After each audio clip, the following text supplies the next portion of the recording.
Hey guys, what is up? It is the Fast Break Report here, bringing you guys another vlog. Well, I was looking for something to do tonight, and well, we got a bit of a Woj bomb from Adrian Wojnarowski. The Atlanta Hawks have decided that they are going to trade star guard Dejounte Murray to the New Orleans Pelicans for Larry Nance Jr., Dyson Daniels, a 2025 first-round pick via the Los Angeles Lakers, so I guess it's going to be anywhere from 15 to 20 or the early 20s in that ballpark. I don't think it's going to be a lottery pick. I don't know.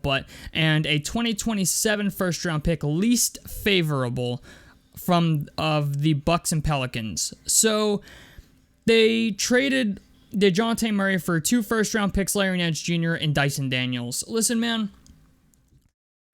this felt like kind of a low ball offer for Dejounte Murray. I'm going to say this. This is my honest opinion on the whole thing.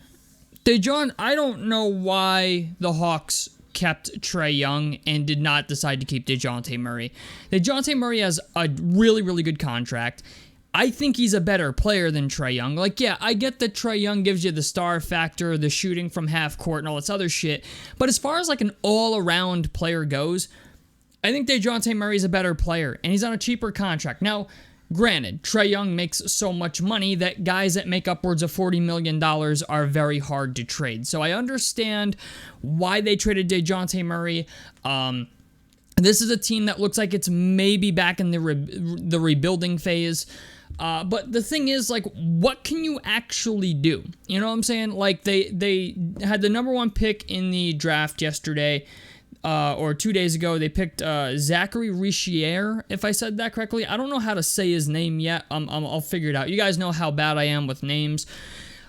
But the Atlanta Hawks just can't fucking get it right, man. I don't know if it's just the owner is just overstepping his bounds and loves Trae Young and doesn't want to get rid of Trae Young because it's the best thing to happen to their franchise since, Dominique Wilkins.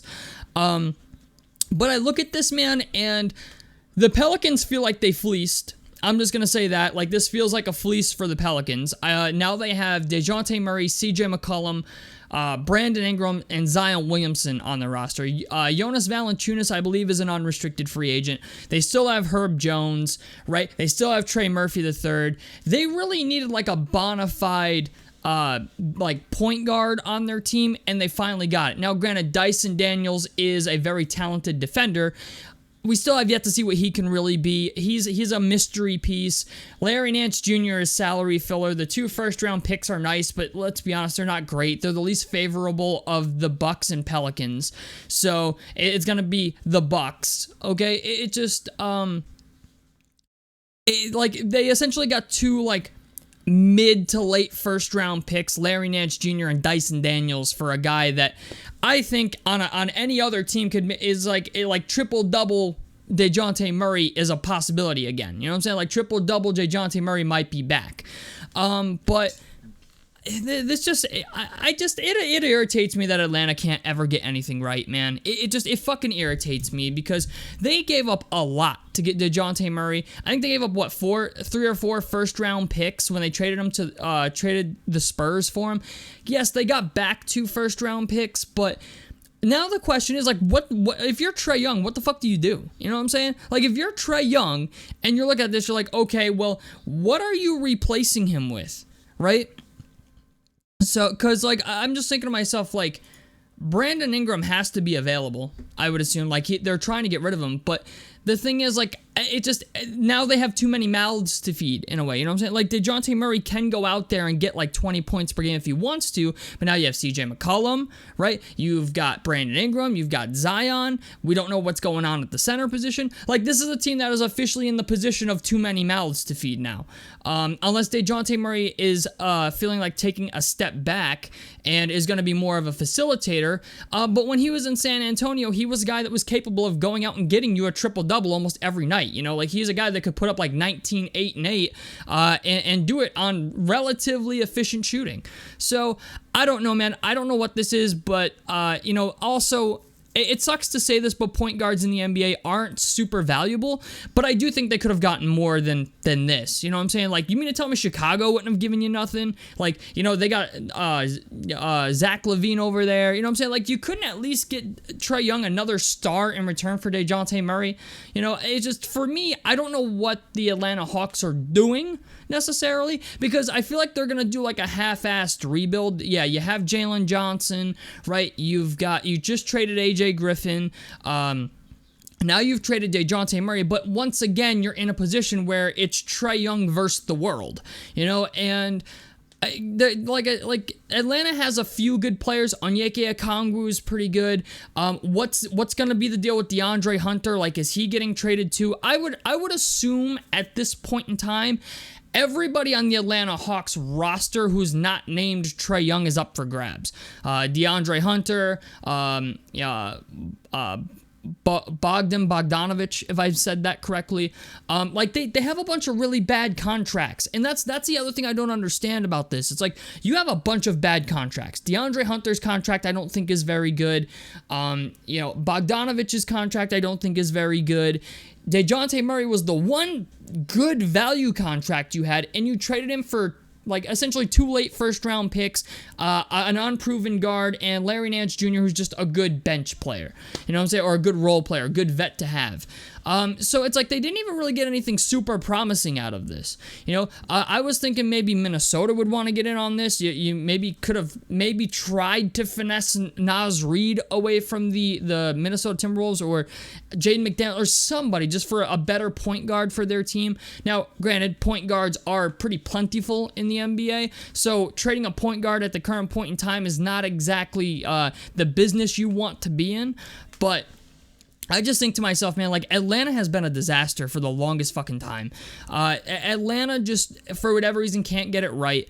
And I think after the draft, you know, after picking Zachary Richier, if I said that correctly, is, you know, the guy they're going forward with. And to me, it seems like a rebuild, but the question is, does Trae Young want to be a part of a rebuild? Like, what's in the cards? You know what I'm saying? Like what is in the cards for this team? Like, are the Lakers going to do a sign and trade with D'Angelo Russell to the Atlanta Hawks for Trae Young? Like, is that something that's in the cards? Or who's another team that could use a point guard? You know, the Spurs could use Trae Young. Like, what's in the cards for that? Is that something that we're considering? It just, there's so many unanswered questions about the Atlanta Hawks, and this is a team that is not performing very well. You know, I remember I made an Atlanta Hawks video not too long ago, and people were telling me I was fucking crazy. They're like, oh, watch the come up, watch the come up, bro. You're like, I'm like, bro, your fucking team is bad. You know what I'm saying? Like, I had people on my ass about that video. I think I was talking about trading Dejounte Murray, and I was like, bro, like, they're a team with no direction. They're a team with a bunch of shitty contracts. The front office is a fucking mess. I think, and at this point, the amount of incompetence I've seen, I think ownership is a fucking mess. I mean, like, I'm gonna be honest. I think the Atlanta Hawks should just clear house, get as many draft picks as you can, and start drafting as motherfuckers left and right. Dude, take the Sam Presti method, okay? Sam Presti is the guy that put the league on notice that draft picks are super fucking valuable. And if you look at the Brooklyn Nets, Sean Marks saved his job with the Mikal Bridges trade. So maybe you do something. You know, Brooklyn needs a point guard. You know what I'm saying? Maybe trade them Trae Young. See what you can get for that. You know what I'm saying? It's just, there's a lot going on right now in the NBA. It looks like the Nets are in rebuild. The Atlanta Hawks, I think, are going in that direction because, let's be honest, the East is getting pretty brolic at the moment. We don't know what Paul George is going to do yet.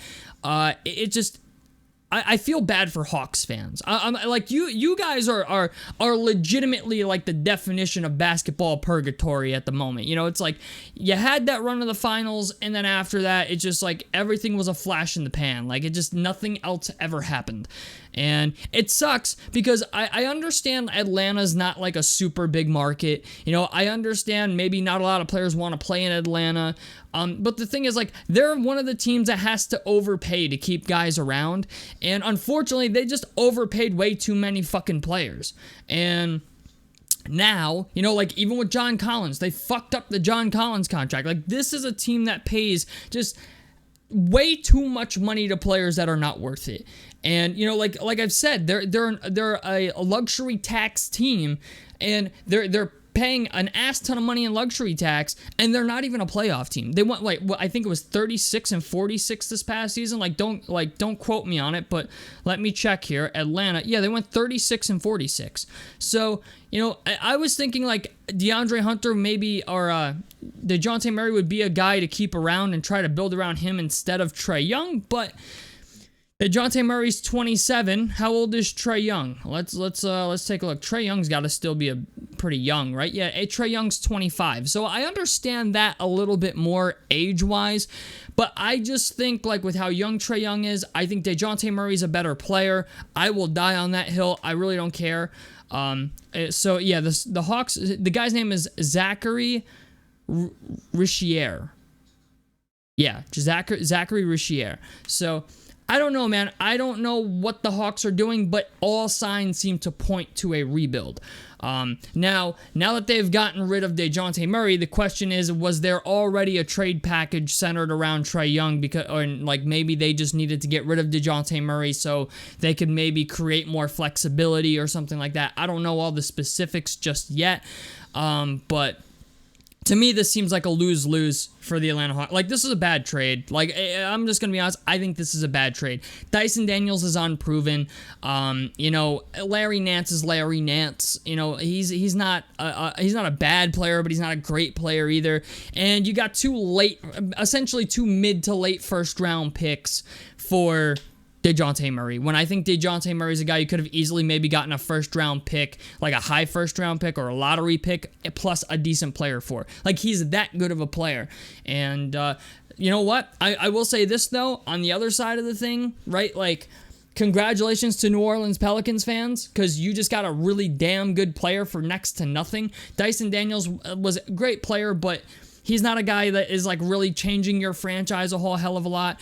And honestly, having two guys in the backcourt that can facilitate, CJ McCollum and Dejounte Murray, they can both play off each other. Maybe this gets Brandon Ingram a little bit more open. Maybe it gets Zion Williamson some more looks. I don't know. I don't know what the deal's going to be. But I think the Pelicans just got a whole hell of a lot better for nothing. Now, granted, we have to see how this backcourt works because, like I said, from an optics perspective, from the outside looking in, it now looks like you have too many mouths to feed. But you never know. You know what I'm saying? Like, maybe CJ McCollum becomes a catch and shoot guy. I don't know. I don't think that's going to be the case. But you got two ball dominant backcourt guards now, and Brandon Ingram is an ISO guy. Zion Williamson is a guy you can get in the pick and roll, and maybe, I think that's probably what they're going to go with, if I'm being honest. The Zion Williamson pick and roll with Dejounte Murray, and if CJ McCollum's open or Brandon Ingram's open, they're going to get open jump shots. So that may be a good thing. Maybe this was a way of them to not trade Brandon Ingram and still,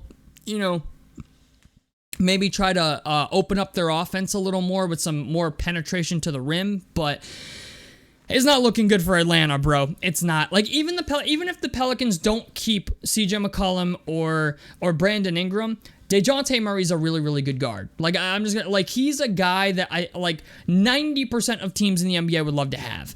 He plays defense. He can rebound. He facilitates. He scores. I don't think he commits a lot of turnovers. I haven't looked at his turnover discrepancy ever, I don't think. But from what I remember in San Antonio, it wasn't a guy that turns the ball over a whole lot. I kind of want to take a look at that. What is he per game? At 2.6 turnovers a game. It's like, he averages career-wise about 2 turnovers a game, but he was doing a lot of the ball handling with Atlanta on and off with Trae Young. He's a guy that's going to play almost 70 games a year for you. I mean, the lowest amount of games he's ever played was 38, and that was his rookie year in San Antonio, and then he didn't play because he was out for the 2018-2019 season. He didn't play for an injury, torn right he had like a torn ligament or something. I can't even pronounce that. But this is a guy that's going to play about 65 plus games a year for you, which is also good. Like, he's healthy. He's a guy that plays. But, you know, he shot 36% from 3 last year, 45% from the field, 80% from the free throw line on 22 points per game. He put up 22, 6, and 5 for the Hawks this past season, and he played 78 games. So, I don't know. This is a guy that I think, like, on the right team could have all-star potential. But he was a steals champion in 2021-22, all-defensive team 2017-2018. Yeah, man. Like, he's a guy. He's a guy that can pretty much do it all. I mean, you know, we're talking in 2021-2022. Okay, like 3 years ago, this is a guy who was putting up 21, 9, and 8 for the San Antonio Spurs. So, I think he can get back to that, but it's just crazy to me how, like, after 2 seasons, the Atlanta Hawks were like, yeah, this ain't gonna work. So, I don't know, man. We'll have to see. League is gonna get shaken up a whole hell of a lot this weekend, okay? Especially with player options, like for team options, the deadline, I believe, is tomorrow. So we'll have to wait and see what becomes of that. But the moratorium period, I believe, ends on June 30th. So we got 2 days. And free agency gonna be kind of wild, boys. I'm just gonna let you know. So tell me what you guys think about this down below in the comment section below. Like helps me out. Subscribe if you guys want to see more on the Fast Break Report. And out of this motherfucker. Peace, guys.